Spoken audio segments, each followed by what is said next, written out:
विचलित करने वाला दृश्य जो आपके सामने है, जो मलबा आपके सामने पड़ा दिखाई दे रहा है और जो लोग आपके सामने दिखाई दे रहे हैं, ये लोग अपनों को तलाश रहे हैं। ये लोग अपनों को तलाश रहे हैं। इनके अपने इस मलबे में दबे पड़े हैं। इनके अपने इस मलबे में से निकाले जा रहे हैं। ये मलबा है एक सरकारी विद्यालय का। सरकारी विद्यालय है राजस्थान में। राजस्थान के अंदर झालावाड़ जिले में मनोहर थाना ब्लॉक में पिपलोदी गांव में। साथियों, आज एक सरकारी विद्यालय की छत गिर गई और छत गिरने से अब तक मीडिया रिपोर्ट्स की बात अगर माने तो 7 कहीं 8 कहीं 10 के नंबर भी बताए जा रहे हैं। बच्चों की जो सरकारी विद्यालय के अंदर पढ़ रहे थे उनकी जान जा चुकी है। यह खबर राजस्थान से निकलकर नेशनल तो खबर बनी ही बनी, ये इंटरनेशनल खबर भी बन गई। अल जजीरा, DW जैसे न्यूज चैनल्स तक, रॉयटर्स जैसे न्यूज चैनल्स तक यह खबर कवर की गई। ये असल मायने में कुछ बच्चों की मौत नहीं, अपितु सरकार की लापरवाही का इतने बड़े स्केल पर सीधा प्रदर्शन था। आप में से कुछ लोग सीधा सवाल ये उठा सकते हैं, कुछ लोगों के इस तरह के मंतव्य हो सकते हैं कि इसमें सरकार की लापरवाही कहां से है, बिल्डिंग गिर गई, सरकार थोड़ी पकड़ के कैनोपी खड़ी रहेगी। तो चलिए आज आपको इसी तरह से इस पूरी घटना का विश्लेषण कराते हैं और आपके सामने इस बात को रखने का प्रयास करते हैं कि जो दृश्य आपने अभी होता देखा, जिसमें ना जाने कितनों ने अपने नौनिहालों को खो दिया, न जाने कितने परिवार आने वाले समय में जिन्होंने बड़ी मन्नतों से अपने बच्चों को पढ़ने भेजा, जिन्होंने बच्चों को जन्म दिया, लालन पालन किया, आज वो परिवार किस तरह से शोक संतृप्त रहा होगा, इसकी कल्पना आप केवल सोच करके कर सकते हैं। आपके मन में अगर यह भाव पैदा होगा कि आपका अपना अगर कोई व्यक्ति इस तरह की सिचुएशन में हो तो यह कितना पीड़ादायक अनुभव होगा। खबरें निकलती हैं, खबरों में जानकारी आती है कि इस जगह विद्यालय से कंकर गिरने पहले शुरू हो गए थे, तब जाकर के ये छत गिरी। कुछ हृदय विदारक तस्वीरें हैं जिसमें कुछ बच्चों की केवल चप्पलें खुली रह गई हैं। बच्चे कक्षा में गए थे, अब लेकिन वो कक्षा मलबा बन चुकी है।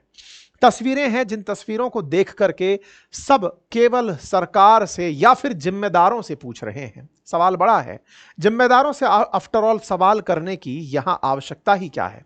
आवश्यकता है साथियों, जब हम अपने इलेक्शंस में अपनों के लिए, अपने भविष्य के लिए शिक्षा, स्वास्थ्य, जल, चिकित्सा, ऐसी कुछ बुनियादी सुविधाओं के लिए जब सरकार से अपेक्षा रखते हैं, तो उन अपेक्षाओं में जब चीजें खरी नहीं उतर रही होती तो सवाल बहुत बड़े बन जाते हैं।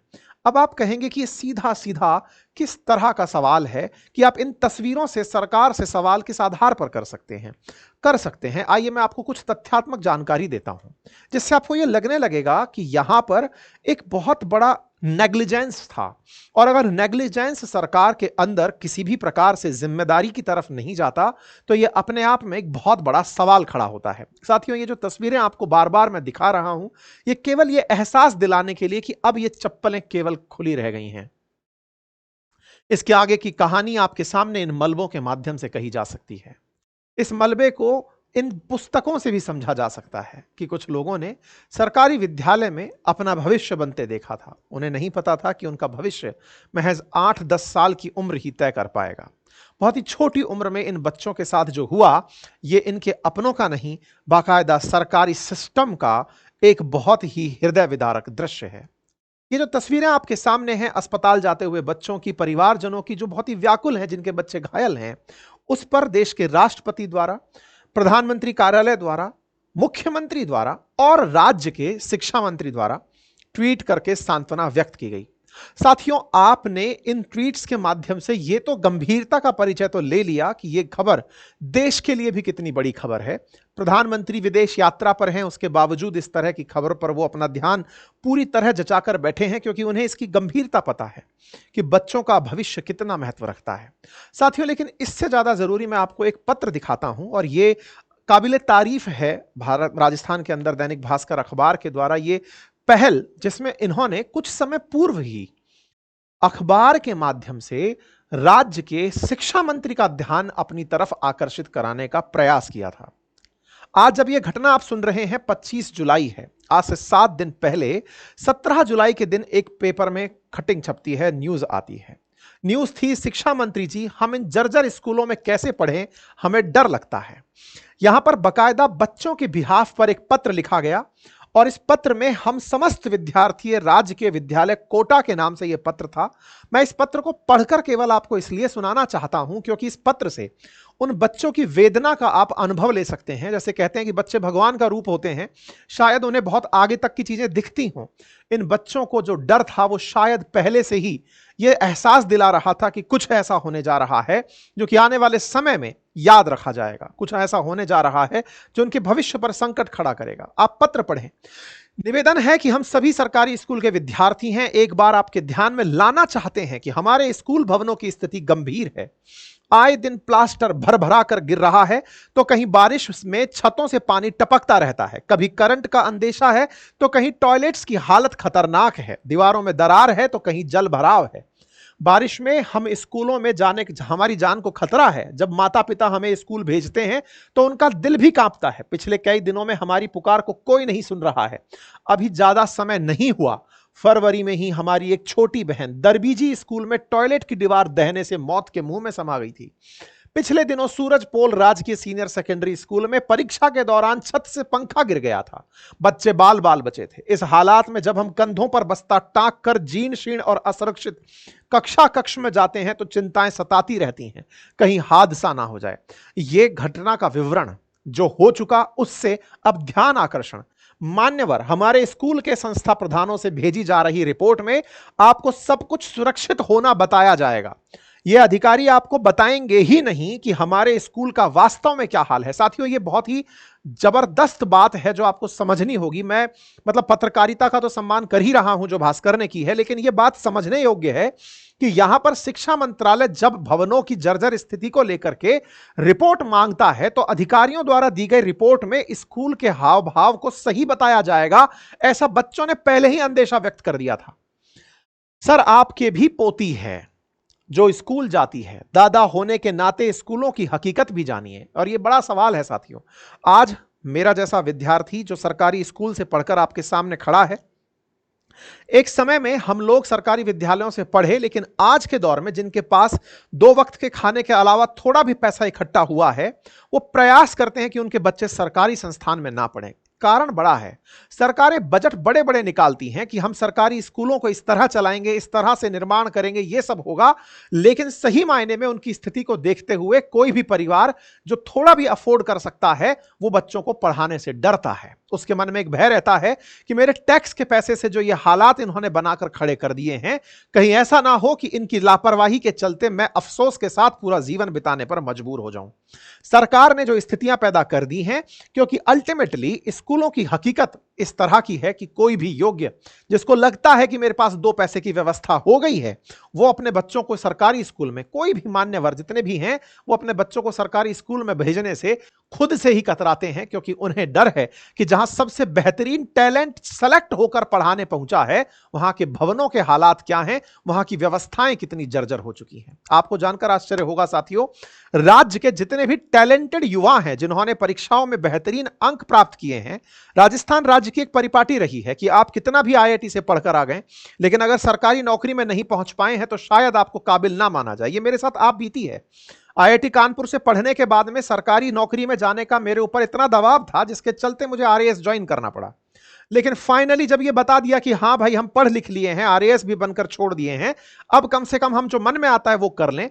यहां हर टॉपर विद्यार्थी जो राजस्थान राज्य से पढ़ा है उसको पहले ही तय कराया जाता है कि जाओ सरकारी नौकरी में। और ऐसे में बड़े होनहार हमारे राज्य के बहुत से कलेक्टर ऐसे हैं, हमारे राज्य से पढ़े कई सारे ऐसे अधिकारी ऐसे हैं जो पहले टीचर बने हैं और उन्होंने टीचर बनकर के अपने टैलेंट से बच्चों को पढ़ाया है। तो हमारे शिक्षक जो राज्य के अंदर हैं वो बड़े ही बुद्धिजीवी व्यक्ति हैं। राजस्थान राज्य की क्रीम है जो राजस्थान के अंदर शिक्षण का कार्य कर रही है। ऐसे शिक्षकों के बावजूद अगर कोई पेरेंट्स अपने बच्चों को उनसे पढ़ने नहीं भेज रहा है, इसका मतलब कोई ऐसी व्यवस्था है जो इन दोनों के बीच को पटने नहीं दे रही है। ऐसे में शिक्षा मंत्री आप हैं, हमारी आपसे उम्मीद है, आप कोटा से हैं। यह बड़ा सवाल है कि साहब आप कोटा से हैं, आप रामगंज मंडी से विधायक हैं, भाजपा की राजस्थान में सरकार है, कोटा से, जो कोटा खुद एक शिक्षा नगरी के नाम से जाना जाता है। अपेक्षा की जाती है शिक्षा मंत्री से कि माननीय आप समझेंगे कि हालात क्या हैं। अब एक और मैं आपके सामने बात बताता हूं। देखिए, ये वो पत्र है जो आज से 7 दिन पहले आया और ये इस समय सुपर वायरल चीज है। मतलब लोग इस पर चर्चा कर रहे हैं कि एक ऐसा पत्र था जिसने यह अंदेशा जता दिया था कि स्कूलों के हालात कितने खराब हैं। साथियों, राजस्थान राज्य में जब बारिश की बात आती है तो राजस्थान के अंदर जो बारिश का सिलसिला है ना, वो राजस्थान में कुछ इस तरह से आता है, क्योंकि साउथ वेस्ट मानसून दक्षिण राजस्थान से एंट्री करता है, दक्षिण पश्चिम से एंट्री करते हुए कुछ इस तरह से झालावाड़, प्रतापगढ़, बूंदी, कोटा, ये वाला जो क्षेत्र है, यहां से बहुत ज्यादा बारिश आती है। राजस्थान की औसत बारिश में सबसे ज्यादा बारिश जो है वो इस दक्षिण और दक्षिण पूर्व और पश्चिम वाला जो क्षेत्र है, इस क्षेत्र में प्राप्त होती है। ऐसे में यहां पर बारिश की औसत से अधिक सीमा होने से बिल्डिंगों का जर्जर होना, उनके अंदर पानी का टपकन होना, सीलन होना, जल भराव होना, ये हर साल होने वाली घटनाओं में से एक घटना है। लेकिन आपको मरम्मत नाम की चीज भी करनी होती है, क्योंकि घरों में भी सीलन से दुर्व्यवस्थाएं पैदा होती हैं। तो ऐसे में ये जो क्षेत्र है, इसी क्षेत्र की तरफ से मांग थी शिक्षा मंत्री से कि माननीय महोदय, आप कोटा से हैं और ऐसे में आपसे उम्मीद की जाती है कि आप इस क्षेत्र के लिए कुछ करेंगे। अच्छा, एक और बात, इसी क्षेत्र में कोटा के बगल में बारा से गुरुवार की एक खबर आप पत्रिका की देख रहे हैं, जिसमें पत्रिका लिख रहा है, शिक्षा के मंदिर बदहाल हैं, ना शिक्षक है और ना अच्छा भवन है। इसी तरह से बारा के अंदर भास्कर खबर कर रहा है, भकरावदा का प्राथमिक स्कूल भवन हो रहा है जीर्ण शीर्ण। साथियों, ये हालात हैं सरकार के स्कूलों के, जो तस्वीरों के अंदर चिल्ला चिल्ला कर कुछ अनहोनी होने की सूचना दे रहे थे। ये बिल्कुल वैसे ही है कि आपको कोई बीमारी होने वाली है, उससे पहले शरीर कुछ सिम्टम्स देने लगता है। कुछ वैसे हालात थे कि एक बहुत भीषण हादसा होने वाला है, उससे पहले अखबारों में ये कटिंग्स आ रही थी। मैंने वो कटिंग्स अभी अवॉइड की हैं जिनके अंदर कहीं गड्ढे भर गए हैं पानी से, कहीं कोई घटना जो कि वर्तमान स्थिति से कनेक्ट नहीं होती। मैं केवल स्कूलों पर अगर फोकस करूं तो यह लंबे समय से सुर्खी बनी हुई थी। आपको जानकर एक और तस्वीर दिखाता हूं जिससे बड़ा आश्चर्य होगा। राजस्थान सरकार की खुद की एक वेबसाइट मैं आपके सामने रख रहा हूं। अगर आप इस वेबसाइट को देखें तो यह environment.rajasthan.gov की वेबसाइट है, जिस वेबसाइट में राज्य सरकार बता रही है कि ड्राइंग कंपटीशन हुआ और हम लोगों ने पजल एक्टिविटी की। आप देखें कि यहां पर सरकार का फोकस इस तरफ है, जीर्ण शीर्ण इमारत सरकार खुद बड़े ही गर्व से शो कर रही है।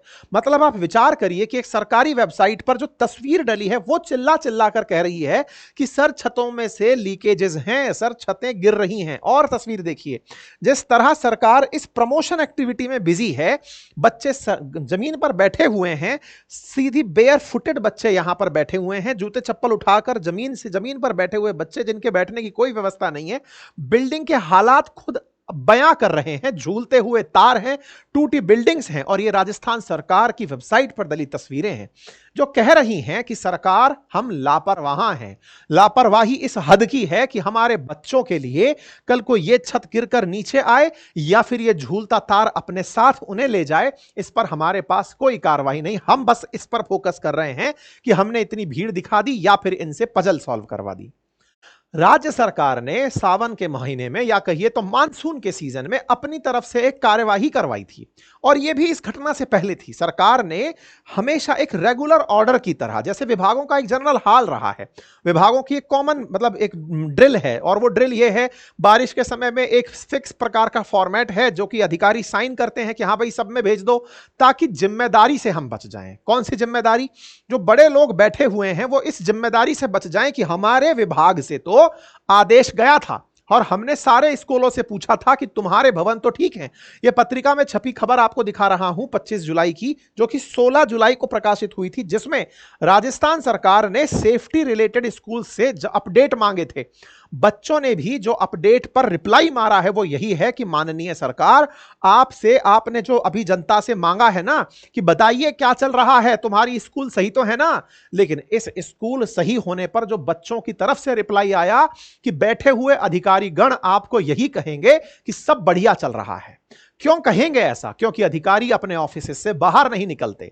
यह जिम्मेदारी बांटने का जो रिवाज है कि यहां पर बैठा ऊपर एक सुपर अधिकारी बैठेगा एजुकेशन डिपार्टमेंट के टॉप पर, वो अपने ऑफिस में से ही आदेश पत्र जारी करेगा और कहेगा कि राज्य की स्थिति मेरे टेबल पर होनी चाहिए। मजाल है कि वो व्यक्ति अपने ऑफिस से निकले, कभी जाकर के औचक निरीक्षण करे, वो जांचे कि जिन क्षेत्रों में बारिश आ रही है। ये बड़े बड़े आईएएस पीसीएस अधिकारी बनकर जिन्होंने बड़ी बड़ी परीक्षाएं पास की हैं, आज वो सचिवालय के अंदर बड़े पदों पर आसीन हैं।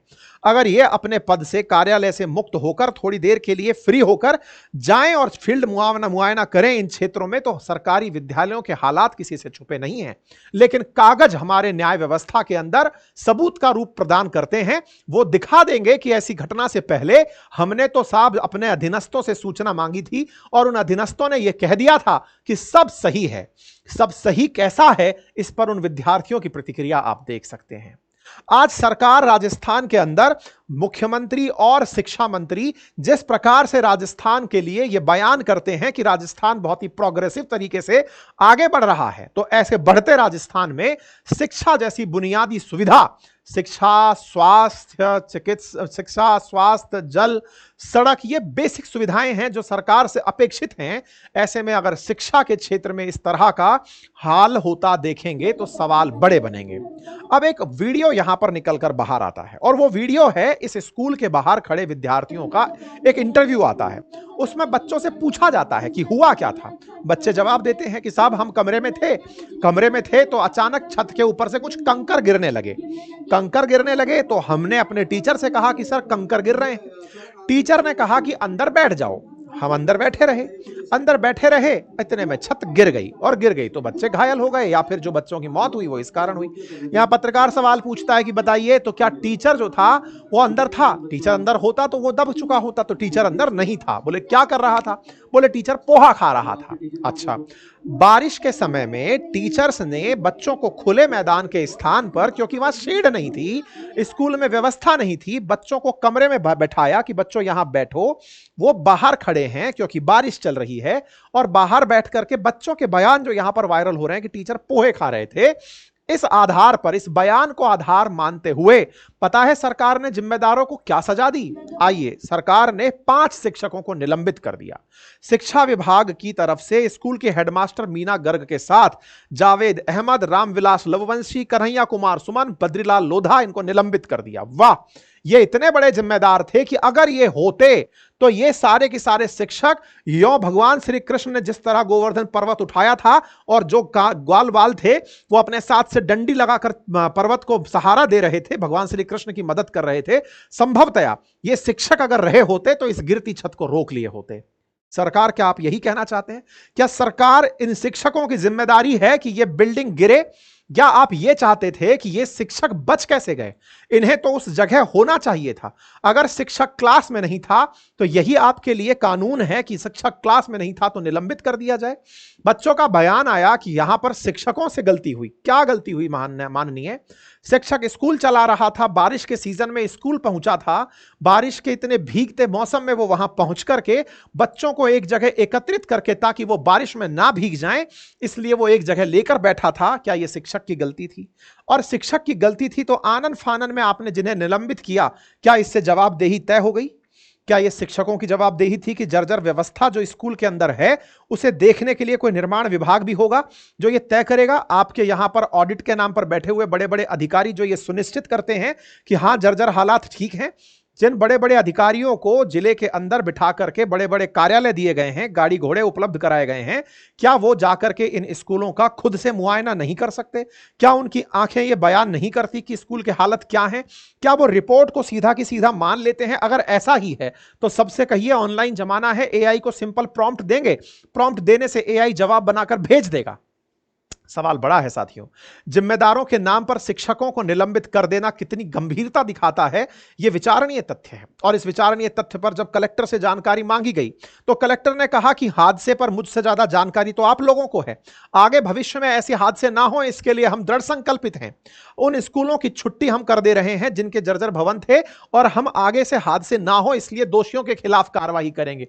आफ्टर ऑल दोषी कौन है यह तय कौन करेगा? क्योंकि घटना घटने के तुरंत बाद जेसीबी से पूरी बिल्डिंग पर जेसीबी चला दी गई, स्कूल पर जेसीबी चला दी गई, इस तरह का मामला न्यूज में प्रकाशित हुआ। जानकारी में 3 बड़े मुद्दे निकल कर आए, 3 बड़ी लापरवाहियां उजागर हुई। कहा गया कि पहले तो बच्चों के यहां पर कंकड़ गिर रहे थे, टीचर्स ने ध्यान नहीं दिया। मैं ये मानता हूं कि टीचर्स ने ध्यान नहीं दिया, बहुत बढ़िया, आपने उनको पनिशमेंट दिया, निलंबित कर दिया। लेकिन माननीय, जब आपने इनको निलंबित किया तो कृपया करके एक बार ऐसा साहसिक कदम और उठाइए और उन पूरे जिम्मेदारों को याद दिला दीजिए कि तुम्हारे कारण यह सब हुआ। अगर वो बैठे हुए जिला मुख्यालय पर बैठे हुए जिला अधिकारी हो, या फिर जिला शिक्षा अधिकारी हो, या सचिवालय में बैठे सचिव स्तर के कर्मचारी हो, इन सब से सवाल तो पूछिए ना कि आप लोगों ने रिपोर्ट्स को कागज में ही देखा क्या? आंखें बंद करके केवल रिपोर्ट्स के बहाने चल रहे थे क्या? आप लोगों ने कभी अपने लेवल पर इन चीजों को चेक एंड बैलेंस या ऑडिट या फिर इंस्पेक्शन नहीं करवाए? आज स्कूल के अंदर जिस तरह की लापरवाहियां हुई हैं, कल को क्या ये और बड़े भीषण हादसे की तरफ नहीं लेकर जाएगी? ये सवाल हैं। कंकर गिरे, बच्चों ने बताए और टीचर्स ने उनके ऊपर कार्रवाई नहीं करी, ये बड़ी लापरवाही मानी गई। कहा गया 3 दिन पहले 10 दिन की छुट्टी कैंसिल कर दी गई थी। जर्जर भवन की सूची में ये स्कूल शामिल नहीं था। तो अगेन इस बात पर भी ऑडिट होना चाहिए कि राज्य के ऐसे कितने स्कूल हैं जो तस्वीरों में अखबार वाले निकाल निकाल कर दे रहे हैं, सरकार ने उन पर क्या एक्शन लिया? साथियों, ये बड़ा सवाल है। राजस्थान राज्य के बजट में 225 करोड़ रुपए इस बार केवल इंफ्रास्ट्रक्चर इंप्रूवमेंट के लिए अलॉट हुए। बड़ा सवाल यह है कि फरवरी माह में आने के बाद बजट से अब तक, जब हम जुलाई में इसे सुन रहे हैं, कितना कार्य हुआ, इस कार्य की रिपोर्टिंग क्या है, इस पर भी अब चर्चा होनी चाहिए। इंफ्रास्ट्रक्चर के नाम पर स्कूलों में जो जीर्ण शीर्ण इमारतें हैं, उन इमारतों के उत्थान के लिए क्या हुआ? ये बड़े सवाल हैं जो बार बार सरकार से यही सवाल कर रहे होंगे कि हे सरकार, आपको अगर किसी ने उठाकर वहां तक पहुंचाया है, जिस जनता ने आपसे उम्मीद रखी है कि आप उसके लिए शिक्षा, स्वास्थ्य, सड़क जैसी बुनियादी सुविधाएं विकसित करेंगे, उन्हें आप अपने होने का एहसास दिलाइए, उन्हें सुनिश्चित करवाइए कि आपकी प्रेजेंस में वो सुरक्षित हैं। और अगर जिम्मेदार कोई भी हो, किसी भी स्तर पर हो, तो जांच एजेंसीज उसे वहां तक ले जाएं ताकि न्याय होता दिखे। फिलहाल के लिए इतना ही। आप अपने राय कमेंट बॉक्स में जरूर रखें और जल्दी ही साथियों, आपकी बातों को एक मंच देने के लिए हम कुछ और ईमेल प्लेटफॉर्म्स, ट्विटर प्लेटफॉर्म्स आपके सामने लाने का प्रयास करेंगे ताकि आपकी बातों को और बेहतर तरीके से डिस्कस किया जा सके। फिलहाल के लिए इतना ही। चैनल पर नए हैं तो चैनल को सब्सक्राइब करें, अपनी राय कमेंट बॉक्स में अवश्य रखें। धन्यवाद।